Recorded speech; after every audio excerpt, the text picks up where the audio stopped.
Storytelling is an art, and like any other art, it has rules. So speaks Nancy Lamb, the author of The Art and Craft of Storytelling. But what are these rules? It's more what you'd call guidelines than actual rules.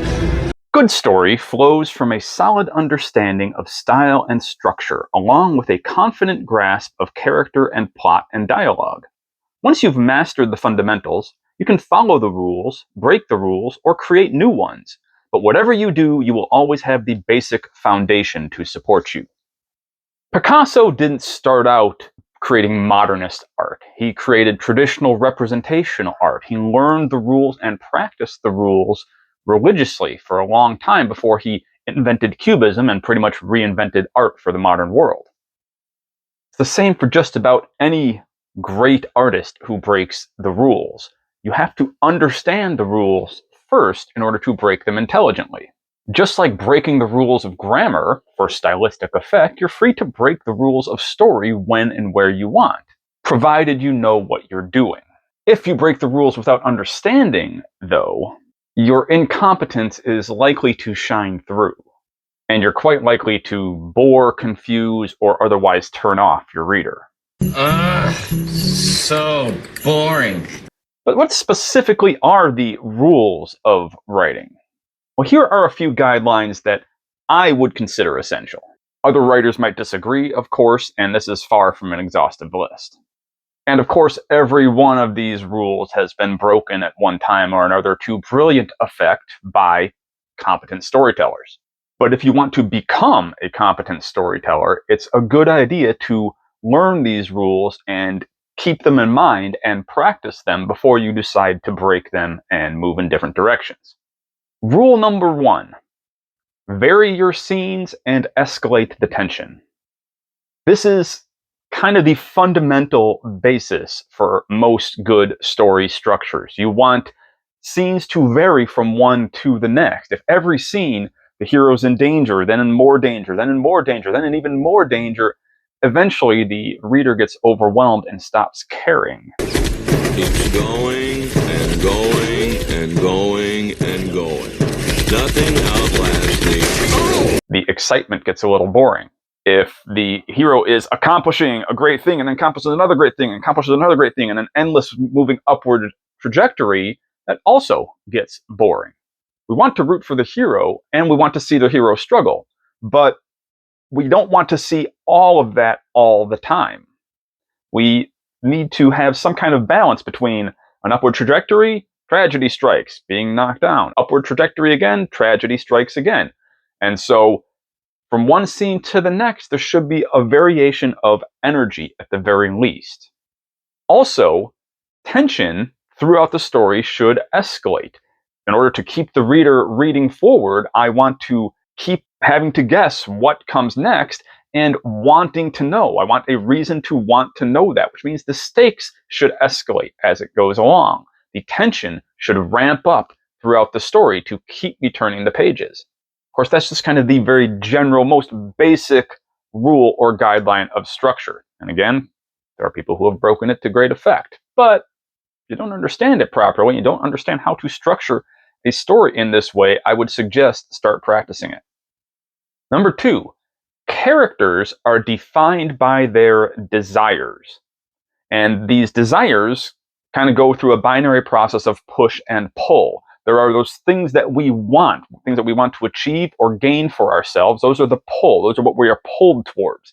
And then there are the push desires, things that we want to get away from, things that we want to escape from. Oftentimes the inciting incident of a story that throws the character out of their status quo, normal, ordinary world and into the story world is something that kind of forces them out of their comfort zone, something that pushes them away. But they also have something usually that they want to gain. I want an official red order carbon action 2-inch range-ball air rifle. So there's a push and pull combination here, and those desires, what the character wants, are determined by the character's values, by the character's beliefs, by who that character is on the inside, which is the important part of characterization. So what does your character want in both the positive and the negative? Number 3, choose settings with care. world building is important, even if you're writing pure realism. You can usually recognize an amateurish work if the action is all taking place in a nebulous, unclear setting. The setting should fit the characters and the action that happen within it. The world that you build for your story is as much a part of that world as the characters and the plot. There it is. Home.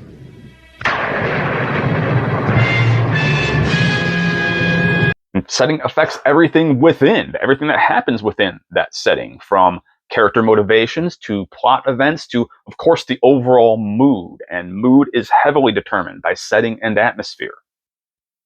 Number 4, dialogue should sound natural, but should not mimic real speech. This is what some writers get wrong. They try to make their dialogue sound as much like real people speaking as it possibly can, and you're going to get a lot of ums and wells and you knows, and pretty quickly drive your reader crazy by writing dialogue like that. So you want it to sound like people are naturally speaking, but it's not going to be a perfect imitation. As a matter of fact, it's going to be pretty heavily stylized. You need to actually improve regular speech with style to make it actually sound like something that people want to listen to and that they can invest themselves in. You did it on purpose. No, I never. You did it on purpose. No, I never. You did it on purpose. No, I never. Wayne! Right now. And to add to this, each character should have his or her own way of speaking, their own choices of diction, their own particular syntactical quirks, their own idioms or figures of speech that they use. If everyone is using the same sentence structures and the same particular word choices and the same images or ideas when they talk, if they all sound alike, it's going to be very hard to differentiate characters. And especially look out for characters who talk and sound like you as the author. It might be okay to have 1 or 2 characters in there like that, but generally speaking, your characters should speak differently from each other, which means the more they sound like you, the more they might sound natural to you. But at the same time, the more they're just going to sound like you. And the characters are not you. They're different from you, even if they have aspects of your personality in there. If they all sound the same, the audience cannot really get invested in them. This leads right to number 5. Language matters. Style and voice, the way the story is narrated, the way things are described, affects what the reader is going to take away from the story, is going to heavily influence the reader's enjoyment of the story. A lot of people think all you need to do is get down the facts, get down the events, just tell the story, and that should be enough. But it's not. The way the story is told is part of what makes it memorable, is what makes it ring true to us as readers.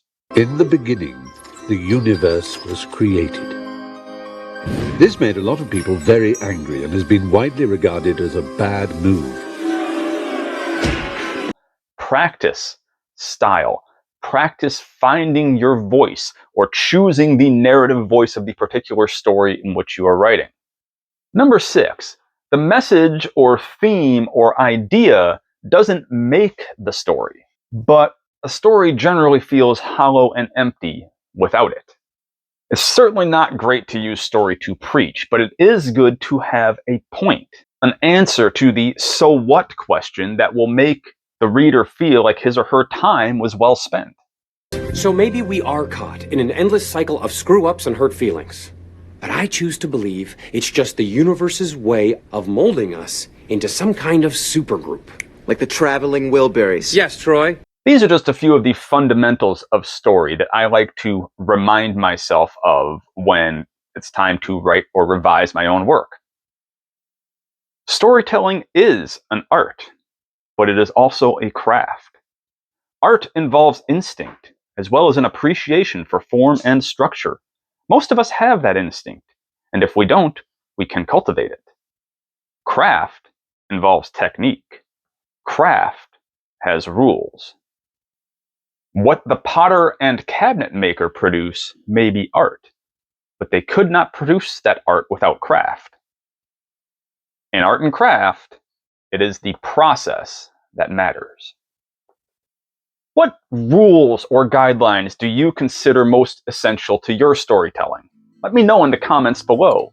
Like the video and subscribe to the channel while you're down there. Consider clicking the join button and becoming a member. And you can get more stuff on writing from me and help to support me in my mission to reach more writers for just a few pennies a month. And I would really appreciate it. Thank you so much to my current members. And thank you guys for watching this video. Now, go out there and continue to refine your craft so that one day you may produce art. Until next time, good luck and good writing. Peace.